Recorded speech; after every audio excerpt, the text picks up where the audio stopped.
all relationships are a set of chips you're putting on a table and then you're removing and you're cashing in at different points, right? Yes, that is always the equation that you're, managing in your head. The biggest challenges I've seen where I've had an HR leader really have trouble with the CEO is because it wasn't a focus on that relationship. It was a focus on the job or the brand, which was the trade-off they may have decided to make. But I always encourage people, if they want it to be a long-term job, use all of your spidey sense and go in hard with the leader that you're going to be partnering with.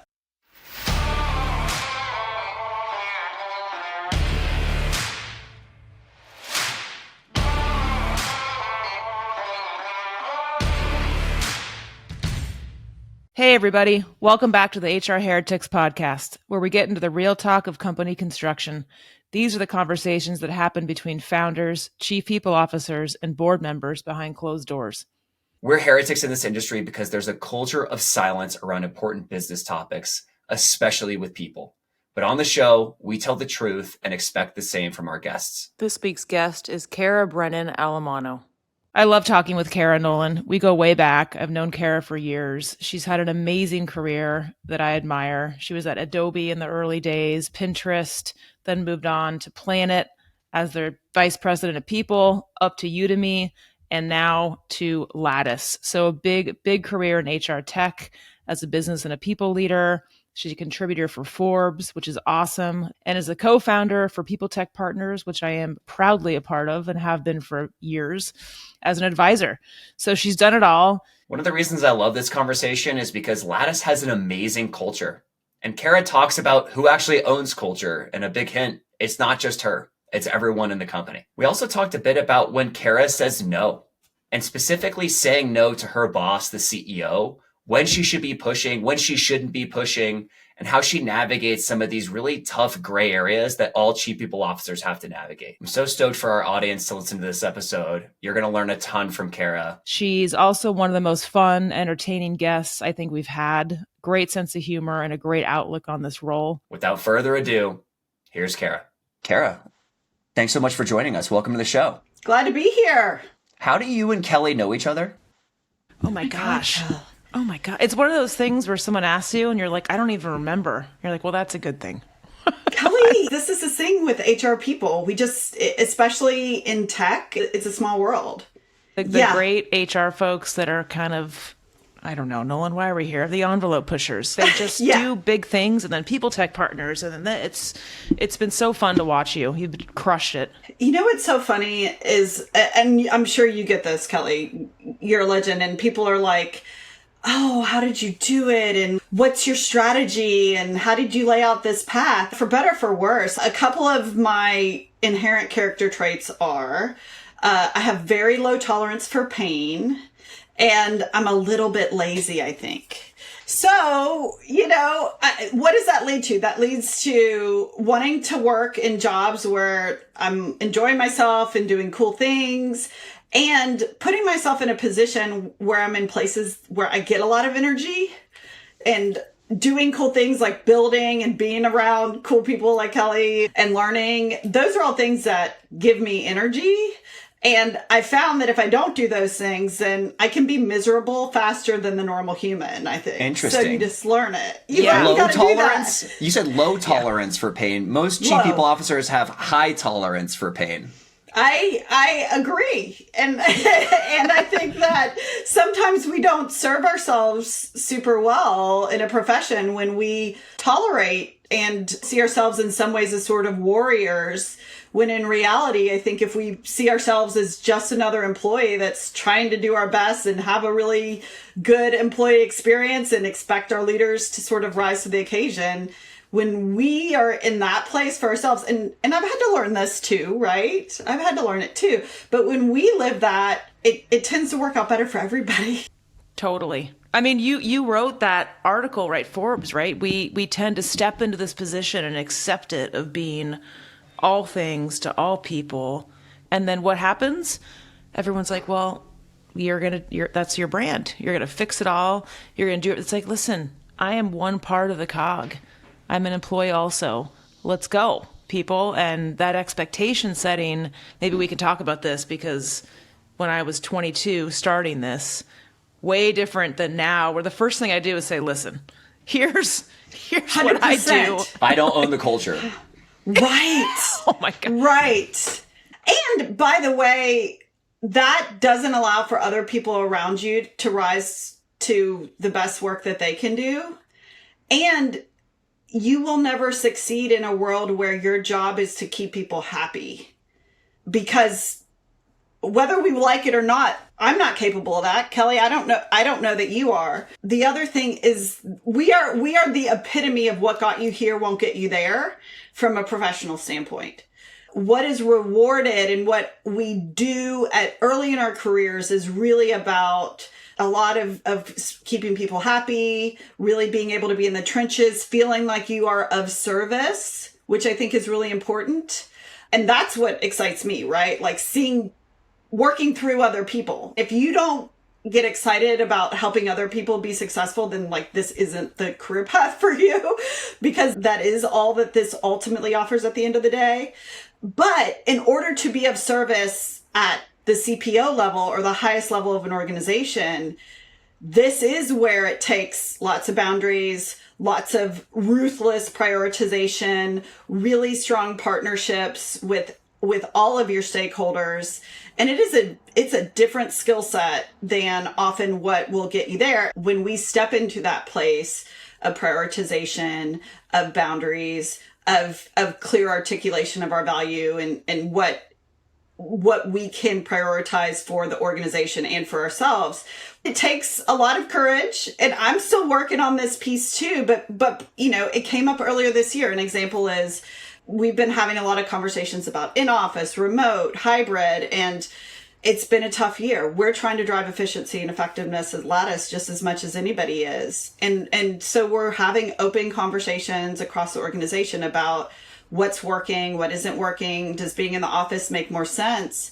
And I talked with my team. I talked with other CHROs that were going through their transition of bringing people back to the office and how they were managing it. And I'll tell you, the number one message I got across the board was, oh my gosh, it's a lot of work.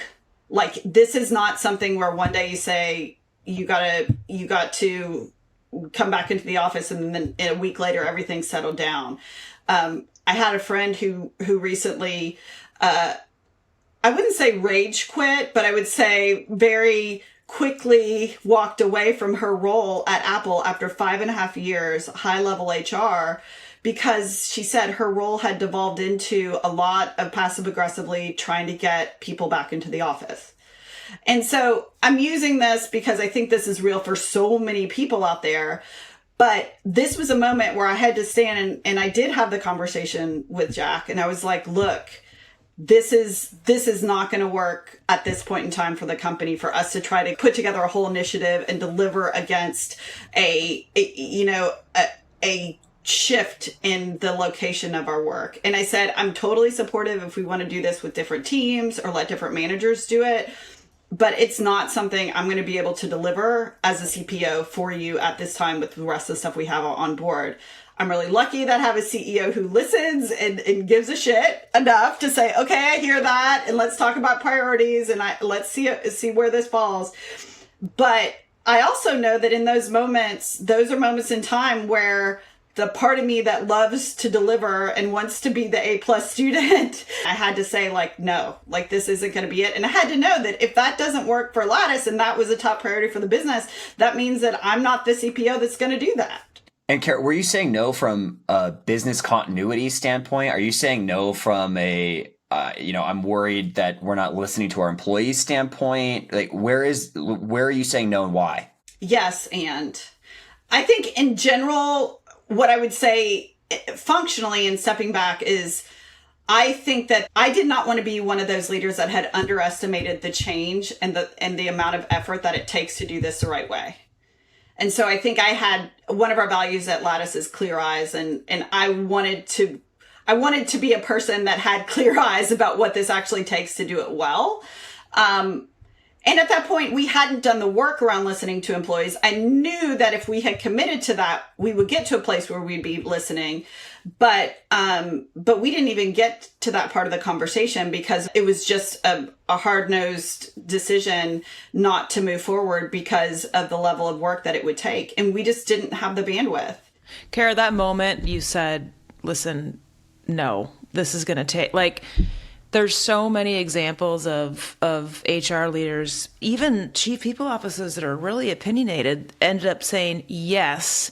They become the mouthpiece of whatever the CEO kind of wants, and it spirals from there. Like, how do you get to that point where with your CEO where you can just say no, right? That just can't come out of nowhere. And do you worry about him being upset about that later on? Like, does he really actually want that to be the case? And it's less about him being okay with the decision you made and more about him being talked out of it in the moment. I think those are all super questions. And I agree with you, Nolan. I think that is a tough call because you can't predict the future, and all relationships are sort of a set of chips you're putting on a table and then you're removing and you're cashing in at different points, right? Like, yes, that is always the equation that you're doing, that you're, managing in your head when you're doing these things. I think I would go back to just a fundamental reality is that in order to do a good job as a people leader, you have to have that relationship with your CEO. And it's taken me, this far in my career to truly understand that at a deep level. And I think, especially in high growth technology companies, you have to understand what you can do and what you can't, and be prepared for whatever that means, and know that any moment is going to be a trade-off between what you're able to deliver and the resources you have and the resources you don't. So, Jack and I had a lot of conversations before this, and I was really lucky. And I think lucky, I'm extremely intentional about the organizations I join, and knowing who Jack is and knowing that we're fundamentally aligned, and him knowing that I wouldn't say no unless I really felt it was not good for the business and not good for employees. But it's a constant negotiation, right? Like, you're constantly deciding, what am I going to put myself out there for and what am I not? Hey, everyone. We'll be right back in a moment after a word from our sponsors. Hey, everybody. Your co-host Nolan here. High performance and great culture should never be at odds. They're better together. With Lattice People Management Platform, companies efficiently run people programs that create enviable cultures where employees want to do their best work. Serving thousands of customers of all sizes globally, Lattice helps everyone work better together. Learn why companies from Slack to the LA Dodgers choose Lattice. Visit lattice.com/HRheretics today. That's Lattice, LATTICE.com. Have you ever had a negative experience hiring an executive? I certainly did at Cara and DoorDash, and that's why I started Continuum, the modern AI-powered executive search firm. Continuum connects executives and senior operators to venture-backed tech companies for fractional and full-time roles. You could post any executive-level role to Continuum's marketplace and search through our database of world-class experienced leaders. Continuum will intelligently surface your opportunity to relevant operators. They'll express interest and show up in your inbox. It's like magic. There's no platform fee or hidden cost. You only pay the person you hire, and you can cancel at any time. If you're thinking about hiring an exec in the middle of a search right now, or don't know how to solve a problem, I get it. Scaling is hard. Companies like Athletic Greens, Weights and Biases, Masari, and more than 100 other tech companies have turned to Continuum for help solving their people ops, go-to-market, engineering, and finance challenges. So check out Continuum in the description below. Ping me on LinkedIn if you have any questions, or head to joincontinuum.com. Cara, how do you pick the right CEO to work with? That can be such a circus and very confusing. I would love to hear your answer here too on this, right? I'm happy to, but like you've joined so many great companies. You've had a great, like, how do you pick them? I mean, they're picking us, obviously, but 100%. And I feel like a lot of HR leaders, they don't realize that half the battle is also picking them. It's not just you getting picked, but how do you pick and what do you look for? I think the shiny object syndrome is really tough, especially in Silicon Valley. I think because there are so many hype cycles constantly, that it's really easy to get caught up with what that could mean for you in your career to get a brand name that everybody reacts to one way or the other. And financially. And financially, right? Like, this is generational wealth that you're opting into or not. Like, so I think first of all is really a grounding and understanding, like, how do you build a long career? And then I've also had people that have said, I'll take it. Like, I had a friend that joined Uber and was like, I know that this, and by the way, Kelly, like, Nolan, we know if it's going to be a dumpster fire way before anybody else does, right? Yep, for sure. Well, you know, the front page news is all rainbows and sunshine, but you know, you have 2 or 3 HR friends or folks on the VC side or even recruiters who give you the inside line. And I've had plenty of friends that have been like, I know in a year and a half, this is going to be a super not, you know, I may walk away, but I'm going to walk away with generational wealth, and I will have done the best I could in this year and a half. And boom. I also have friends that are executive recruiters that told me after last year's crash that there was a little bit of remorse in their minds. 2 separate exec recruiters, which is hilarious to me, were self-reflecting and say, damn, I sold some HR leaders into some jobs that even I knew probably weren't going to be the best thing for them. So you don't agree. You don't agree with the path of, hey, this is going to be a shit show for a year and a half, 2 years. I might hate my life, but I'm going to make a lot of money. Trap. Trade-off's not worth it. I think you have to ask that person, because I actually have friends on all sides of that. I have some friends that were like, that was the worst X period of time in my life, but here I am and I'm, you know, doing my thing and I feel like it's reasonable. I have other friends that their path is different and they want to build something different. So I think to answer your very first question, and I'd love your perspective on this, Nolan, from the recruiting and talent acquisition side. But to answer your first question, I think is understanding what is your goal with this particular role. And if your goal is really longevity and building that career over time, it is only about that trust and relationship, and it is not about the shiny object. And coming to a place where you're like, I care about that CEO human, and then I understand that the rest of who the board members are, and then the executive team, that becomes an easy thing for HR people to do, because we do know how to opt into talent and how to identify talent. The biggest challenges I've seen where I've had an HR leader really have trouble with a CEO is often because it wasn't a focus on that relationship. It was a focus on the job or the brand, which was the trade-off they may have decided to make. But I always encourage people, if they want it to be a long-term job, like, use all of your spidey sense and go in hard with the leader that you're going to be partnering with. Tell us about the interview process then with Jack and how you specifically vetted the relationship with him. I have the privilege of knowing Jack for a long time. So I think Lattice was a people tech partners company. I also, within the ecosystem, had a lot of people that knew Jack. And Caitlin Holloway, who's a friend of mine, also had a strong relationship. So, you know, there are very few secrets and very little secret sauce in this. A lot of it is like, ask people that know this person if they are, you know, hitting the mark on X, Y, and Z, what you're looking for. And then what I know, a couple things that are really important to me that Jack really clearly displays are, first of all, is a level of integrity as a leader. And he's made some tough calls, but he leads with thoughtfulness and good intention. So that matters to me. From a human perspective. And I also learned professionally that makes my job a lot easier. So again, that goes back to my laziness. But there's that. And then he's a good listener, and he really, I have the privilege of being part of this meta situation where he's served HR leaders through Lattice and the product that he builds. But, inherent curiosity and leading with really strong listening and seeking to understand. I think those are the best leaders, or at least those are the best leaders for me. There are other folks and other CPOs that look for other things. Yeah.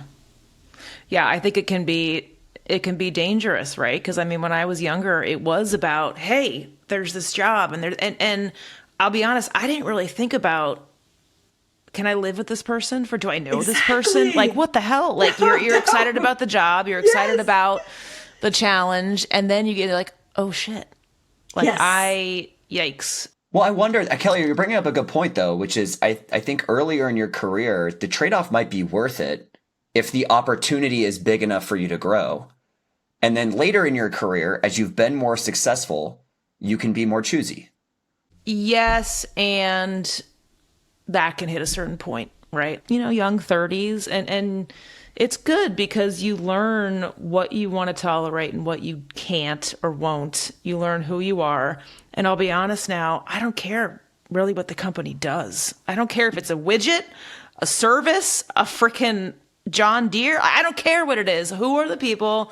Are they trying to make the world a better place? And are they trying to create a great environment, not just at work, but for, right, their people overall? And that is something that, especially in Silicon Valley, you can miss it and all the hype of all this stuff. And you come up with your list of non-negotiables. Absolutely. I didn't know what those were back then. We really also, in our role in HR, there's so many interesting things to think about, but we really have the paradox of choice, right? In the sense that we can work in any industry for the most part. We can work for any kind of company. I've worked across MarTech and AdTech and Space Tech and EdTech and People Tech, right? That's nuts, right? On the other hand, it doesn't require us, I believe, it doesn't ask us to be as intentional throughout our career as many leaders who are saying, okay, I'm going to be a marketing leader, which means really deep understanding of this particular vertical, right? So we're not rewarded for that. We're not necessarily rewarded for that. And I think in some ways, because many of us are people pleasers and our goal is really to be of service, those things really crash together and can be tough if you don't get to a place like Kelly did, where you're ultimately like, it's really about the work and what works for me. Yeah. The biggest piece of advice I give, because there's a lot of, young up and comers now, right? We're old and crotchety now, Thank Cara. Goodness. Thank goodness. And so there's a lot of the new 31-year-olds that are like, I want to be at the top job. I'm like, good God, why do you want to? But they're like, well, what do you think? I said, look, what I would tell you is what I wish I did is try, not always, but just try to at least talk to 3 to 5 companies before you jump to the first one that comes at you, because they do come and they come fast, and it's this sexy Series B CPO, and you want to jump it. Like, just find 3 more or find 1 more. It kind of like, right, Nolan, what we say to recruiters: don't hire the first candidate. Like, talk to 5. It's similar, and I really didn't do that early on. Yeah, Cara, what I'm taking away from your relationship with Jack is you can't replace time, and then you're leveraging your network for deeper insights than what you can gain during an interview process. And I don't think people do that, especially that second piece of like really going deep. It's almost like back channeling who you're going to work for in the same way that they're going to back channel you. Yes, I would agree 100%. I will posit that I think the CPO job varies probably the greatest as well. So part of what I want to do, and what I love you and Nolan are doing here, and what I think we need to do more for each other from a professional standpoint, is we have a lot of people that will speak for us. We have CEOs that tell us what their CPO should do. We have consultants coming in saying, your HR team should do this. We literally, in like the last year and a half, are just starting to have the conversation ourselves and be like, I know, it's crazy. Somebody else needs to say the words for me. Right. And like we can actually help each other and Yes. open this thing up and be transparent. But like I will say something, and someone said this to me like a year ago or so, is there was always this like really odd vibe of like, I don't know if it's competition or like, what are you doing? And like I never cared about that. Like tell everyone to send them the decks. Like, do you think that like is out there? I feel like it's breaking because for better or worse, we're all like at the end of our rope, and like it's been a tough 3 years and we're all kind of like just kind of too tired to do, but like what is that like vibe out there? You know what I'm seeing, and I'll be 100% real here, is I think that there were people like you always out there that would send over the deck and would pick up the phone. I have, a growing list of people like that who are always the people that it's not about competition and it's not a zero-sum game.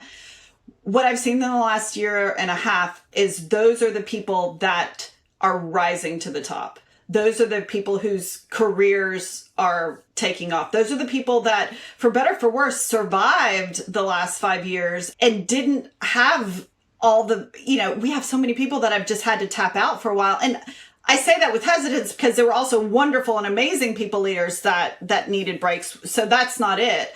But the people that I've seen really continue to push the envelope in like this moment in time when our job, I posit, is the most important job in the C-suite. And I will always say that now.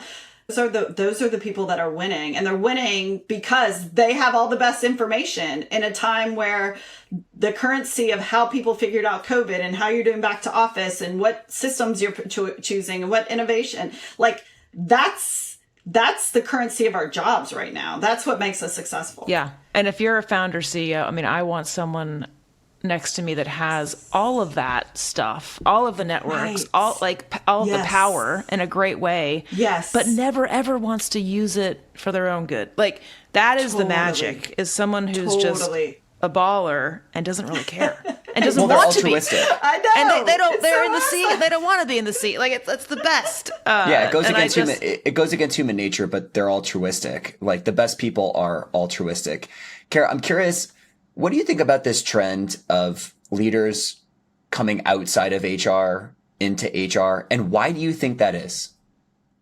Well, I think a couple things of the why. I think the role has gotten a lot more interesting and a lot meatier and a lot more complex and a lot more sophisticated lately. So I'm not surprised that, and by the way, Kelly, a lot more sexy in the last 5 to 7 years.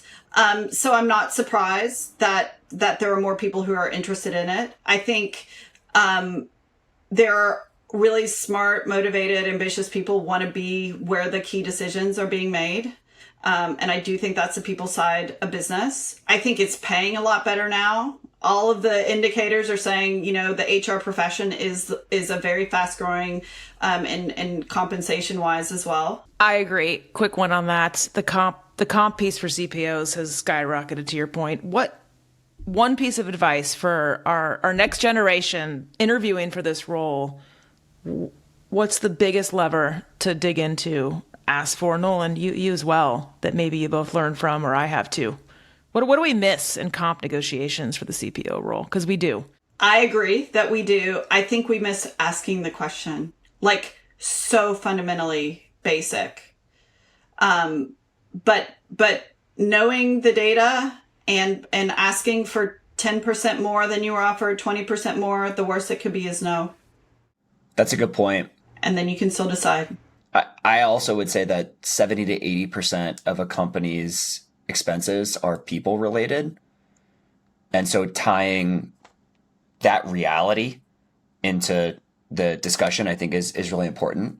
I think a big reason it isn't as high as other executives, though, is because a lot of people leaders aren't tying their decisions to business outcomes. Mm-hmm. And that's going back to the question. I actually think that's going back to your question. That's a big reason. That's a big reason why I think a lot of non-HR people are now getting into the seat, and a lot of CEOs are asking for non-HR people because HR has come from this lens that's been employee focused versus business focused. That's my take on it, Cara. I'm curious to hear your take. I actually agree and disagree. And I was talking about this with a cohort of CHROs 2 weeks ago. I think folks that have only had the experience of up and to the right, particularly in Silicon Valley in HR, underserved. This last year has been brutal for HR leaders. I've been on the phone calls with tears and folks that I know are amazing people leaders, but if you haven't been asked to manage through a layoff, if you haven't had to face the squeeze of budgets and effectiveness and efficiency drivers, and you haven't had to speak really strong business alignment, you do feel helpless in those scenarios because your heart is with your employees. And the absolute worst thing you would ever have to do as a people leader is ask people to leave your organization involuntarily. Like, that sucks. Let's just call it what it is. So you want to know personally and within your team that you as a leader are doing absolutely everything you can to make the right business cases and right business decisions, either to justify and make sure these folks can leave with dignity and knowing that this was the right decision for the business and prevent this for the future, right? But if your only experience, which is not anyone's fault in and of themselves, but if your only experience has been up and to the right, you are unprepared for that. You're unprepared to sit in that seat and have to make those really tough calls. It doesn't mean you can't rise to the occasion and you can't learn and grow and get the right advice, but you are fundamentally underprepared for what we're asking you to do. I have been through 2 other downturns before this, and I know how miserable it is, but I also feel prepared at the level in which I'm operating. So what do I think? I think I sound like a very old lady when I say this, but I think this is going to make all of us better because on the other side of us, and I do know it's going to be another side, Kelly, we're going to have an entire cohort of people leaders that are just going to be super badasses because they will know business. They will know how to navigate effectiveness and efficiency. They will have passion and confidence around that. And they'll know what really good looks like and what it's like when you have an infinite budget and can do whatever you want on the innovation side, right? That's a great lens. That's such a great lens because the last 12 years made us soft because we didn't have to deal with a whole lot of adversity. I think you just nailed that, Cara. On the layoff piece, you guys did a layoff in the last 12 to 18 months, right? Yep, we did in January. And actually, Jack's note went viral, the note where he articulated our approach there. So it's November now. I keep hearing from companies that have gone through layoffs that their employee happiness is higher, that employee productivity is up. Curious what you guys are saying after that. We keep a close track on where our employees are. The good news is as a company, we didn't take the hit that some other folks had. We had a terrible layoff and it was awful. 10% plus of our employees.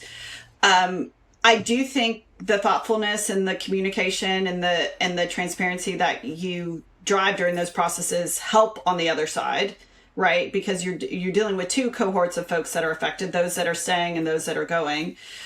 So I think the fact that was managed pretty well helped us. So we didn't see a lot of the low lows and then the high highs. I think it's great that people have rebounded to whatever level they are, but talk to me when it's another 6 months because I care about employee sentiment over time because that tells me really how well you're doing. I think when you see a lot of variation, that tells me people are still sort of settling and figuring out what the what is. So while I feel like we're in a good spot, we have leveled out. We were never, like I said, low, high. We are in a relatively healthy spot. I have a quick, I'd love your take on this. So Colleen's episode, I don't know if you listened to it, Cara, we talked a bit about layoffs and reductions in force. And Nolan, I'm going to try and remember this from memory, but we talked about the how and use examples like Twitter, right? And how they did that versus say maybe how I'm assuming Lattice did it. And, my friend Nolan's like, people will be fine. It doesn't matter. And I was like, dude, it does fucking matter. And I would love, maybe, Nolan, you can jump into obviously, but it does matter, right? Well, but we were talking, to be specific, we were talking about rolling layoffs. And I said, I used to believe rolling layoffs were like a death spiral for a company. And what I learned from Twitter is that's not the case, right? People are fine and the company is fine. And people who want to work at Twitter are now very much opting into that. For better or worse, whatever we think, I don't think matters. It's very clear now what their brand is and the type of employee they're attracting. That's what I had said. Thank you. And I do not I just advised a company 2 weeks ago. I said, please do anything you can to avoid rolling layoffs. So, yeah. Well, I think it depends on the company you want to build and the outcomes you want. I think that my personal belief and my experience, and actually what the research tells us, is that companies that care about company performance and care about people are the ones with the strongest outcomes. And I think you have to have that level of North Star when you're going through a layoff. And my number one request to my entire team is we lead with dignity here. So if at any point in time, like there's a million moving parts when you're having to manage through something like this, you're going to have a ton of decision points at every level. We always lean on the dignity of our employees at that point. I think also peek behind the curtain here. We did have folks, we had investors that told us, make this decision. You've got 3 weeks and this needs to happen. So make it happen. It was another moment where I said 3 weeks is not enough. And the answer is no. And so what we did is we spent more time. I believe that especially for if you're going to do a layoff right, whether it's 10 people or 100 people, it's going to take 4 to 6 weeks. And I always add time on top of that because I believe executing and at this level and doing the right things takes time and effort. And I would venture to say, and these are the conversations I had with CPOs across the board, and time is a luxury, right? I totally recognize that. But there were a lot of CHROs, CPOs, heads of people during the time, and still are, that are put in situations where they just don't have the time to do it the right way. And I think, Nolan, what I would say for rolling layoffs or any type of exit, whatever you're doing, be thoughtful about it and know that you're making intentional decisions instead of just trying to be reactive to the moment. And that's sort of true no matter what. I think we're anchoring on a layoff because it tends to be the extreme. But this is where you have to know where you stand. You have to be ruthless with prioritization, and you have to know what it takes to do a good job. I love your take around it's the company that you want to build, and how you handle these situations is reflective of that and is illuminating not only for your current team, but also future employees. 100%. Cara, we love to talk about screw ups here in the spirit of learning. Heard right? that, heard it. Oh, God bless, right? We all Totally. do.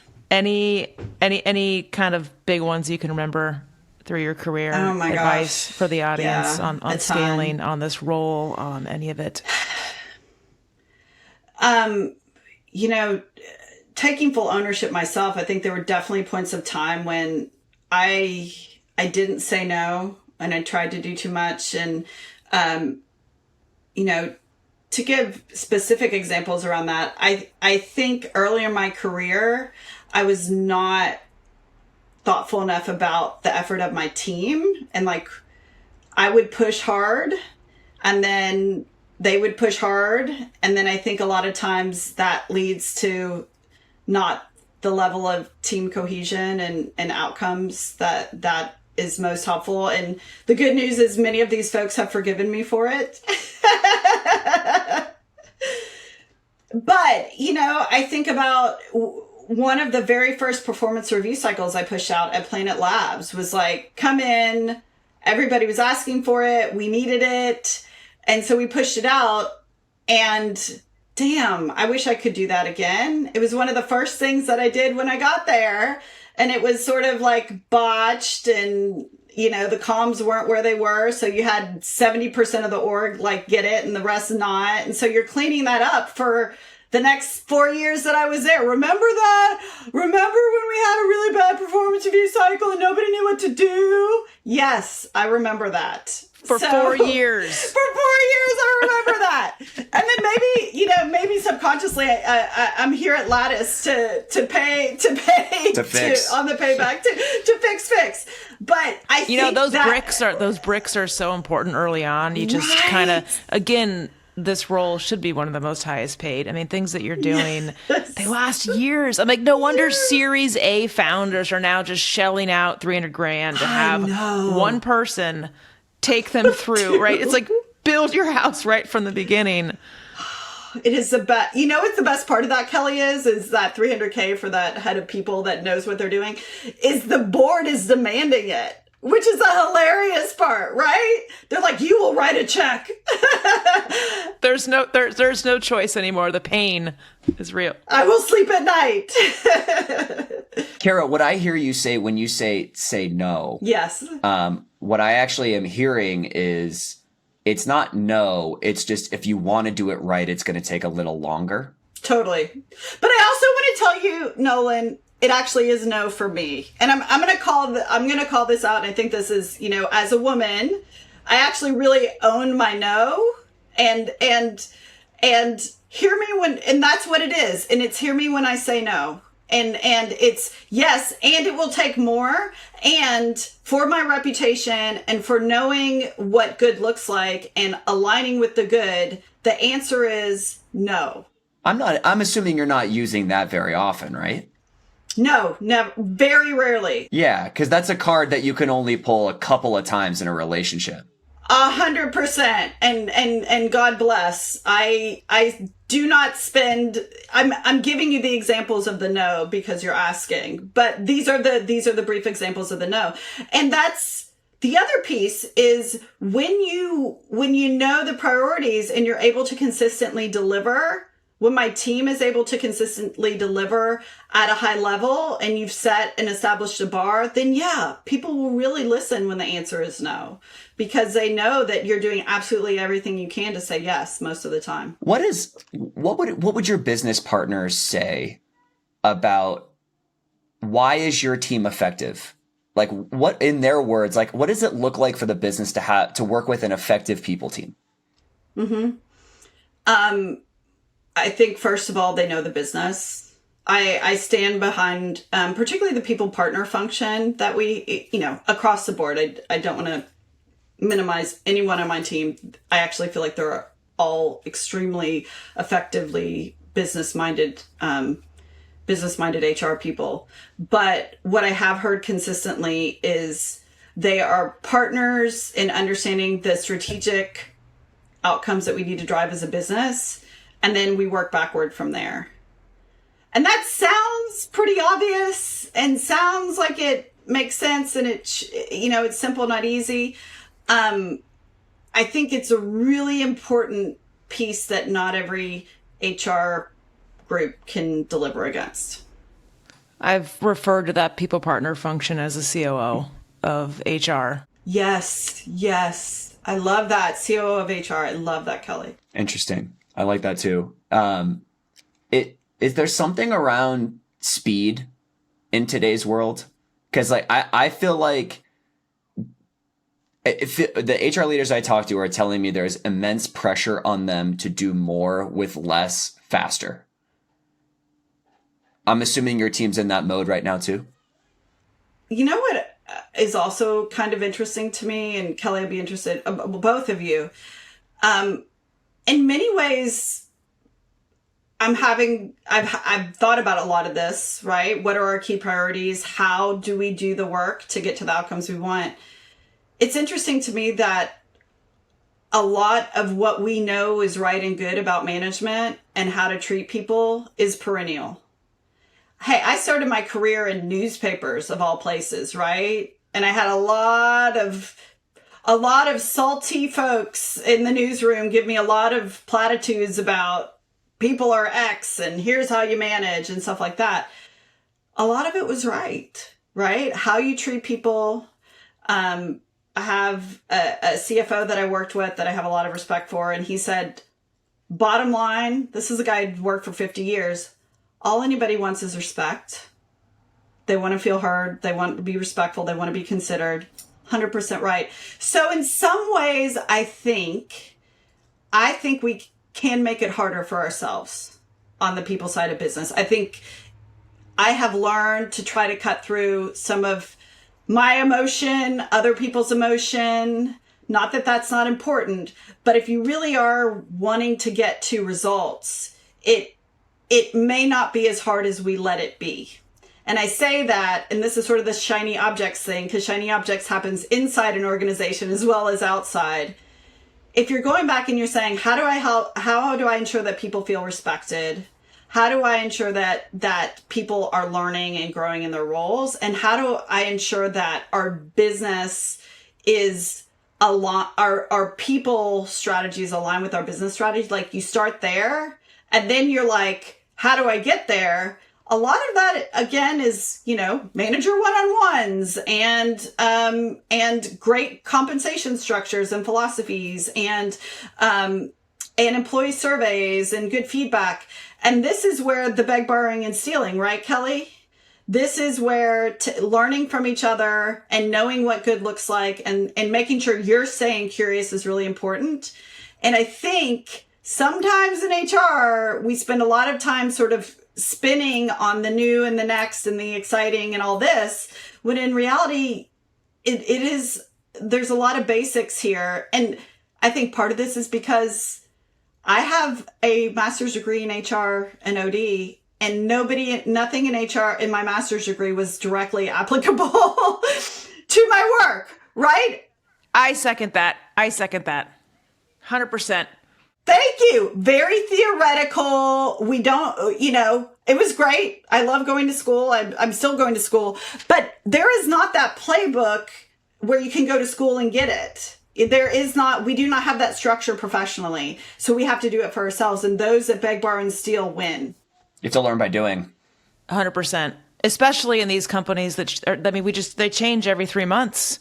By the time the playbooks, you got to burn it.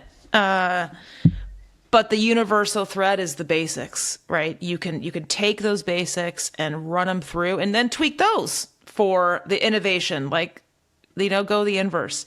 Cara, how do you teach and develop those in your team? What's one of the biggest things you lean on to build your successors in Lattice? Well, first of all, they usually do more teaching and developing me.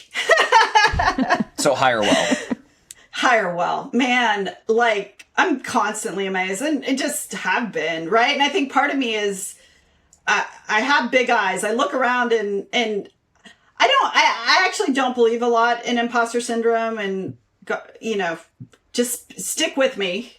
But, either that or I'm so steeped in it that I just can't see outside my bubble. But I'm constantly looking around being like, these people are way smarter than me. They know much more. And so I just ask a ton of questions and why do you think that way? And just this morning, we were talking about goals. My team will appreciate this, my leaders. And so the very first thing to me, and what I just anchor on so deeply to the point of annoyance is structure around OKRs. And my fundamental belief is pick whatever it is, V2 Mom, OKRs, whatever your magical goal setting. Spend a lot of time, more than you think you should, in planning and alignment and getting clear about what your core priorities are, and have a process and a system to stick to that. And then leave people alone to do the work. Talk about the what and then let them figure out the how. And part of that is just born that's how I operate. And so I look for people that are smart, that want to bring their own stuff to the table, and that'll figure it out. And then that gets exciting for you as a leader, because you're saying, oh my God, I've never thought about doing it that way. But literally just this morning, so we're doing our planning for next year, and my leaders had come up with a measurement around attrition, retention, and I'm extremely stubborn, and I was like, I don't agree with this. And I was like, hey, you all did a great job, but no on this. And then I get hey, it would be great to chat about this in our people leadership team. So I was like, okay, they're not taking no for an answer, which is exactly what I want too, right? You want good conversations around this. But but being in a position where you can be convinced otherwise, and it just like it was an amazing discussion. I saw the thought process and I was like, man, this is so right on, and I'm so glad you all came to the table and pushed back and are happy to tell me how I don't know what I'm doing in this particular area. You just described an idea of meritocracy. I don't know. I mean, at the end of the day, Nolan, I still got to make the call, but you're right. Yeah, but that's what that is. And I have found that truly what smart people want is an idea of meritocracy. Yeah, great. That's it, Nolan. That's what we have. Let me ask you our rapid fire questions. I want to know, who is your best hire and why? This is an easy answer for me because with People Tech Partners, I hired my sister. And talk about back channel, right, Nolan? She's amazing. And I had the privilege of working with her. So that was an easy answer. Why? Because she's the best VP of customer success that I've ever worked with. And she leads with passion. So for sure. That's dope. Where did you work with her? I work with her with People Tech Partners. She's our operational partner there. Mm-hmm. Cool. I love that. Okay. And then what is your favorite interview question that gets you the best signal on candidates? I like to know why somebody wants to join this particular company. Why this company instead of all the others? And for me, because I think I like to test my bullshit meter. And I think that one's a hard one to you're either answering authentically or you're not. You either did the research and work or you didn't. Yeah. And I know the companies that I work in are high growth technology companies that you do have to have a belief. You have to internalize the reason that you're here because it's hard, right? And you have to believe. You got to drink the Kool-Aid. You got to drink the Kool-Aid. It's so important. You're right. You do have to believe, and you have to believe in the mission, and you have to believe in the product, and you have to believe in the direction that it's going, because high tech growth, especially in the last few years, has been fucking brutal. Brutal. And we're going to see another side to it, and the people that live to see the other side are going to have the best stories to tell. And this is why there's another side, right? Because it does make you better, right? It's hard, but you get a total other side of the business. And once you have that 360, it's insane. Like, I will hire those people all day long. I love that. Cara, thank you so much for spending the time with us. Appreciate you. Thank you so much. It was great to talk. All right. You too. Thanks, Olin. HR Heretics is a podcast from Turpentine, the network behind Econ 102, Moment of Zen, and Turpentine VC. Subscribe, 5 stars, share it on Apple, YouTube, Spotify, anywhere you get your podcasts, all the things.